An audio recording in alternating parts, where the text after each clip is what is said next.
নমস্কার, আমরা রহস্য ত্রিবেণী রহস্যের আলো আধারিতে আপনাদের সকলকে আমরা স্বাগত জানাই। আজ আপনাদের জন্য দীপ্তেশ দাসের কলমে হারিয়ে যায়নি ওরা। দীপ্তেশ দাস জন্ম 7ই মে 1999 সাল, হুগলি জেলার জনাইতে। পড়াশোনার পাশাপাশি ভালোবাসেন লেখালেখি করতে, বিভিন্ন ধরনের বই পড়তে ও খেলা দেখতে। 2019 সালে বাণিজ্য বিভাগে গ্র্যাজুয়েশন পাস বঙ্গবাসী কলেজ থেকে। বর্তমানে মাস্টার্স করছেন ক্যালকাটা ইউনিভার্সিটি থেকে। তার লেখা কিছু গল্প ইতিমধ্যেই আনন্দমেলা পত্রিকাতেও প্রকাশিত হয়েছে। বিভিন্ন বইতে ও অনেক স্টোরি টেলিং ইউটিউব চ্যানেলেও তার লেখা গল্প প্রকাশ পেয়েছে। আজকের গল্প পাঠে রয়েছি আমি শুভঙ্কর, অভিকের চরিত্রে প্রান্তিক এবং রিয়ার চরিত্রে শারমিন। জুন মাসের শুরুতেই কিছু উপহার আমরা আমাদের শ্রোতা বন্ধুদের দিতে চলেছি। একাদশ এবং দ্বাদশ শ্রেণীর পাঠ্য বই থেকে সংগৃহীত আমাদের সকলের প্রিয় দুটি গল্পের অডিও রূপান্তর করতে চলেছে টিম রহস্য ত্রিবেণী। তাই নতুনরা চ্যানেলটিকে সাবস্ক্রাইব করে পাশে থাকতে ভুলবেন না। শুরু হচ্ছে দীপ্তেশ দাসের কলমে হারিয়ে যায়নি ওরা।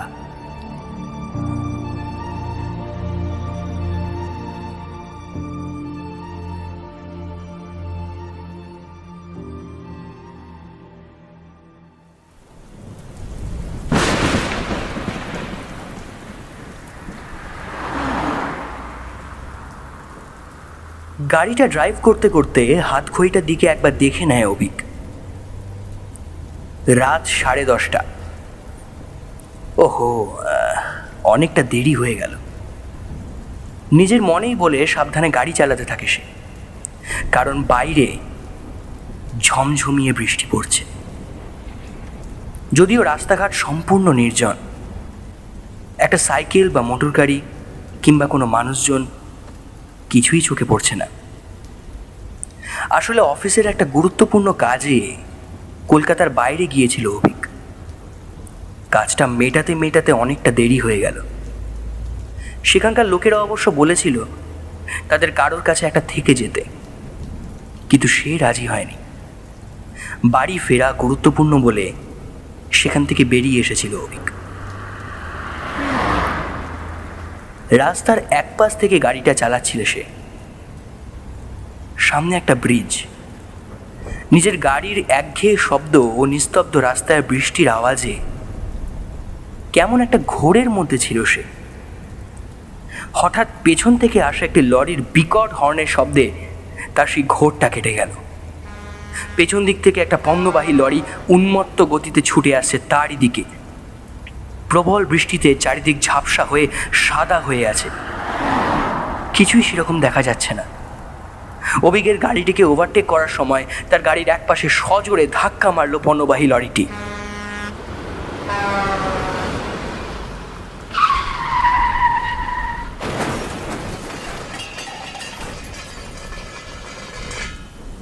তার গাড়িটা ছিটকে গিয়ে 4 বার ঘড়ির কাঁটার মতো এদিক ওদিক ঘুরে ব্রিজের রেলিংয়ে ধাক্কা মেরে থেমে গেল। আর লরিটা একটুও গতি না কমিয়ে সেই উন্মত্ত গতিতেই সোজা চলে গেল। বাপরে বাপ, জোর বাঁচা বেঁচে গিয়েছে সে। এই ঝড় জলের রাতে এভাবে কেউ গাড়ি চালায়? আশ্চর্য লোকজন সব। এদের জন্যই যত দুর্ঘটনা ঘটে। এরা কি মানুষের পর্যায়ে পড়ে? ওফ। খানিকক্ষণ পরে নিজের সিট বেল্টটা খুলে গাড়ির দরজা ঠেলে সেই বৃষ্টির মধ্যে কোনো রকমে বেরিয়ে এলো অভিক। সে যে বেঁচে আছে সেটা তার নিজেরই যেন বিশ্বাস হচ্ছে না। ভয়ে ও আতঙ্কে তার হাত পা ও সারা শরীর ঠক ঠক করে কাঁপছে। তার দুটো পা যেন তার শরীরের ভরটা নিতে পারছে না। কাঁপতে কাঁপতে সেখানেই বসে পড়ে অভিক। এরকম করে বেশ কিছুক্ষণ সেখানে একইভাবে বসে থাকে সে। তখনও বৃষ্টির অবিরাম ধারার একটুকুও বিরাম নেই। সমানে একইভাবে সমান তালে পড়ে চলেছে।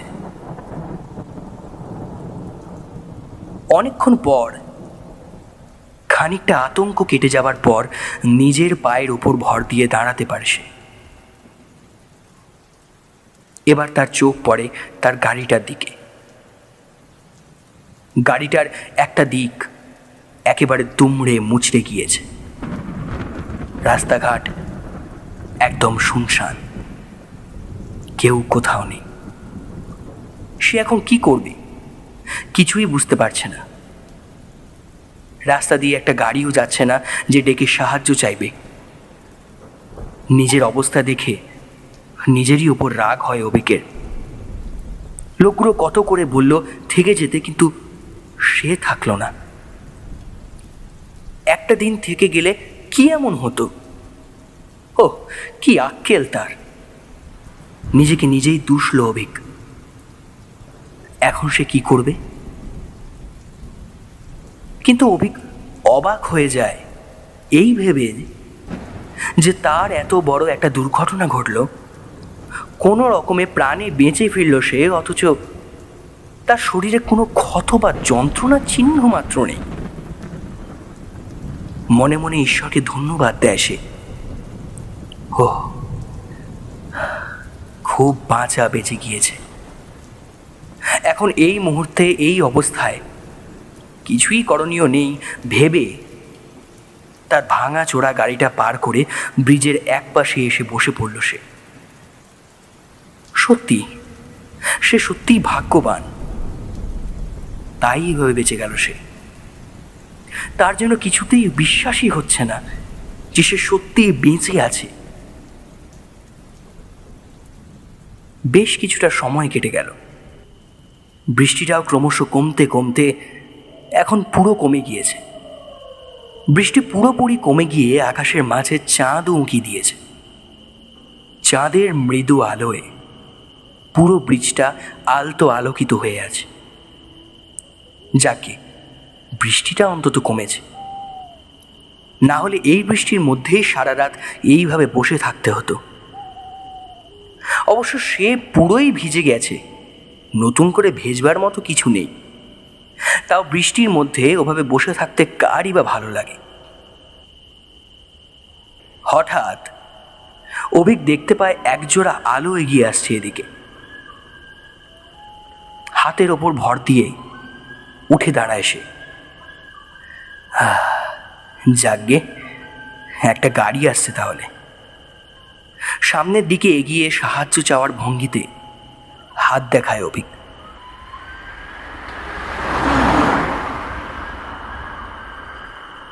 কিন্তু কি আশ্চর্য, তার পাশ দিয়ে চলে গেল গাড়িটা, অথচ দাঁড়ালো না তো। যেন ভেতরে ড্রাইভার দেখতেই পায়নি অভিককে। সে ভাবতে থাকে, ড্রাইভার কি তাকে খেয়াল করলো না? এটা কি করে সম্ভব? এ ব্রিজে কোনো স্ট্রিট লাইট না থাকলেও চাঁদের আলোয় মোটামুটি সবটাই দেখা যাচ্ছে, আর গাড়ির হেডলাইটও তো আছে। কিছুই বুঝতে পারে না সে। এই সমস্ত ভাবতে ভাবতে আবার একটা গাড়ি আসার শব্দ শুনতে পায় অভিক। সে শব্দ লক্ষ্য করে ওই দিকে ফিরে দাঁড়িয়ে হাত নাড়াতে থাকে, কিন্তু এবারেও একই ঘটনার পুনরাবৃত্তি ঘটে। গাড়িটি যেন তাকে দেখতেই পেল না, পাশ কাটিয়ে সামনে সুদীর্ঘ রাস্তা দিয়ে ছুটে চলে গেল। এবার বেশ অবাক হলো অভিক। আশ্চর্য, গাড়িগুলো তাকে দেখতে পাচ্ছে না কেন? অভিক ভাবল, এবার সে একটু সামনে গিয়ে দাঁড়াবে আর গাড়িগুলোর দৃষ্টি আকর্ষণ করবে।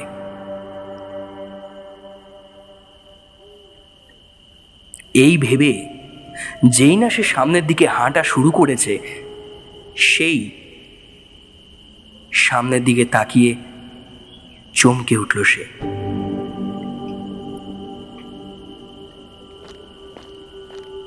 একটা নারী মূর্তি এগিয়ে আসছে এদিকে। বেশ অবাক হলো অভিক। এত রাতে একা একা একটা মেয়ে এই নির্জন রাস্তা দিয়ে হাঁটছে কেন? সে কি কোনো বিপদে পড়েছে, নাকি তার মতোই অবস্থা? নারী মূর্তিটি এখন আরো কাছে। সে এগিয়ে আসছে তার দিকে। চাঁদের আলো পড়েছে সেই মেয়েটির মুখে। অভিক চোখ তুলে সেই মেয়েটির দিকে তাকালো, আর তাকাতেই বিস্ময়ে হতবাক হয়ে গেল সে। মেয়েটিকে অভিক চেনে। আরে, এ তো রিয়া। হ্যাঁ, রিয়াই দাঁড়িয়ে আছে তার সামনে। নিজের চোখকে বিশ্বাস করতে পারে না অভিক, কিন্তু তার চিনতে কোনো ভুল হতেই পারে না যে ওটা রিয়া। কিন্তু কিন্তু এটা কি করে সম্ভব? সে কি ভুল দেখছে? ঘোরের মধ্যে চোখ মুছে আরেকবার ভালো করে দেখে সে। না, কোনো ভুল হয়নি তার। রিয়াই দাঁড়িয়ে আছে তার সামনে। কিন্তু এ যে হতেই পারে না। সে তো 7 বছর আগের কথা। রিয়া সপরিবারে একসঙ্গে এক জায়গায় ঘুরতে গিয়েছিল, আর ফেরার পথে গাড়ি দুর্ঘটনায় মারা গিয়েছিল। তা রিয়া তো বহুদিন হলো তাকে একা করে চলে গিয়েছে। কিন্তু বর্তমানে রিয়াকে দেখে এতটুকু ভয় পায় না অভিক।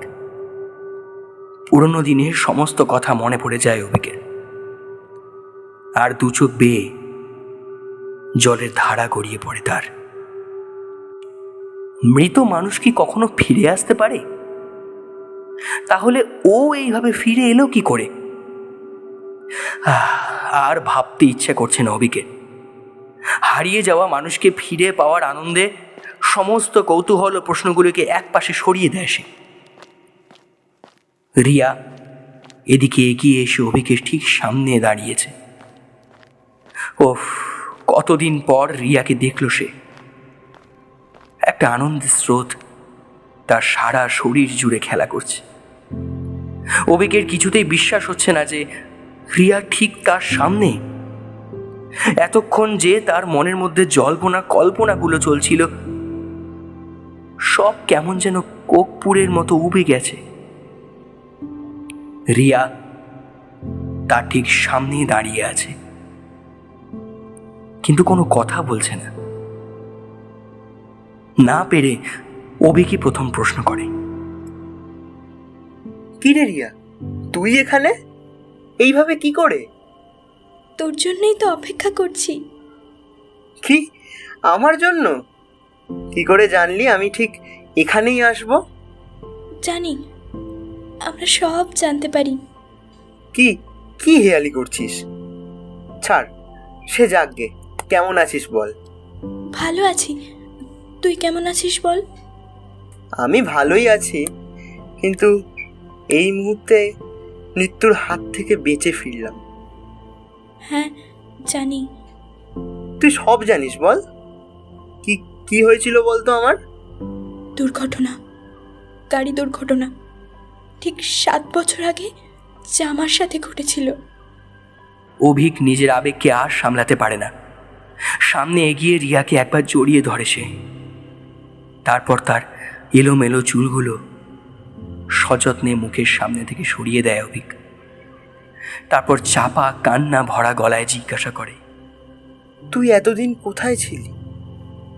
জানিস তোর জন্য আমি কত কষ্ট পেয়েছি? হ্যাঁ জানি, আমিও কি কম কষ্ট পেয়েছি? কিন্তু রিয়া, তুই তুই তো গাড়ি দুর্ঘটনায় মারা গিয়েছিলি, হারিয়ে গিয়েছিলি আমার থেকে। আমি তো নিজের চোখে তোর মৃতদেহ দেখেছিলাম। তাহলে তাহলে একরাশ বিষণ্ণ মেঘ এসে ভর করে আসে রিয়ার মনে। তার চোখের কোণায় জল চাঁদের আলোয় চিকচিক করছে। বিষাদ ভরা গলায় সে বলে ওঠে, তুইও আর বেঁচে নেই অভিক?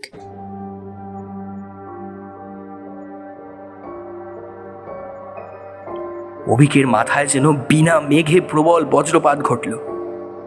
সে কোনো রকমে নিজেকে সামলে নিয়ে বলল, আরে এই তো এই এই তো আমি বেঁচে আছি। তুই এখনো বুঝতে পারিসনি। আয়, আমার সাথে আয়। বলে রিয়া অভিকের হাতটা ধরে দুর্ঘটনাগ্রস্ত গাড়ির সামনে এনে দাঁড় করায়। গাড়ির ভেতরে উঁকি মেরে অভিক যা দেখল তা দেখে সে ভয়ে শিউরে উঠল। সে দেখল হলুদ টি শার্ট ও কালো জিন্স প্যান্ট পরা অভিক রায়ের রক্তাক্ত দেহ পড়ে আছে ওই গাড়ির ভেতরে। অভিক হতবাক হয়ে নিজের মৃতদেহটির দিকে এক দৃষ্টিতে চেয়েই থাকে। রিয়া তার কোমল দুটি হাত দিয়ে অভিকের চোখের জল মুছিয়ে দিয়ে বলল, চল এখান থেকে। তারপর দুজনে একে অপরের হাত ধরে সামনের অন্ধকারময় অজানা এক রাস্তার দিকে পা বাড়ালো।